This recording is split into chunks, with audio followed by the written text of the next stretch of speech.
सकाळी घरच्यांनी दिला आपल्याला गुलाबी थंडीमध्ये घराच्या बाहेर काढून म्हणे जाय पहिले ना एवढे डबकी घेऊन जाय नाही पहिले ना या सांडाला पहिले ना डिझेल पाजून ये म्हटलं या सांडाला पहिले डिझेल पाजतो याला चालू करून घेऊन जातो मग काय गेला गेला या भावाला पहिले डिझेल पाजून दिला म्हटलं पहिले ना याला डिझेल एकदम पोटवर पाजू पण काही जास्त नाही 300 टाकून दिलं म्हटलं आपलं काम बनता भाड में जाय जनता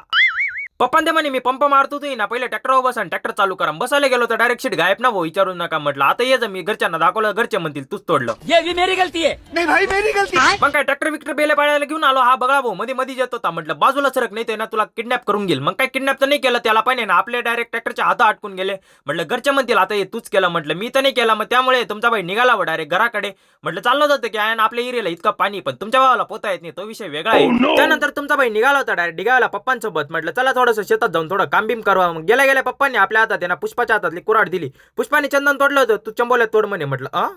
कामाला थोडीशी सुरुवात केली होती की तेवढे ते काटे आपल्या अंगाला असे लटकायला लागले की विचारून नका भाऊ जसे की नाही मागच्या जन्मातले माझे चुलत भाऊ बंदच होते त्यात थोडंसं मस्तपैकी ना दुपारभरापर्यंत काम केलं त्यानंतर तुमचा भाई झाला बोर म्हटलं आता लागली मला भूक मी काय काम करत नाही म्हटलं चला पहिले घरी पप्पा म्हणे तू काम कमीन घरी जास्त पळतो म्हणे म्हटलं घरी काय नाही घरी जायचं डायरेक्ट झोपून घ्यायचं म्हटलं काही विषय नाही पण ना जाता ना मस्तपैकी आपल्या ना पहिले बारीमध्ये ना माऊल्यांचं दर्शन घेऊन घेतलं त्यानंतर तुमचा भाई घरी आल्याला पाहतो भाऊ इकडे ना आपलं ट्रॉली भरायचं काम चालू होतं कांद्यांची मग म्हटलं थोडेसे कांदे पण आहे मग काय आता कांद्याला भाव वाढतो का नाही वाढतो ते तर नाही माहित पण तुमच्या भावाचे 10K पूर्ण करून द्या म्हणजे कसं काही विषय नाही